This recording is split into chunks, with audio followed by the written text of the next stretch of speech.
പോയി പോയി. ആ കല്ലിന്റെ ഇടയിലൊക്കെ എന്താ ഉണ്ടാവുക നന്ദു?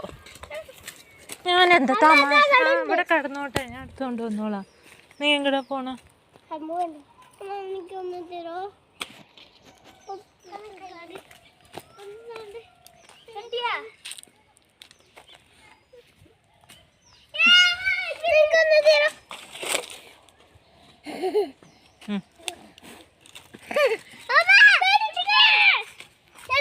അതെ അതെ വീണു വീണു. അങ്ങോട്ട് നടക്ക്, ആദ്യം അങ്ങോട്ട് നടക്ക്,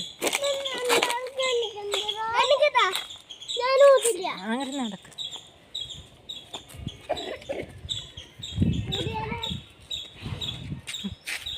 പോയി അങ്ങോട്ട് പോയി.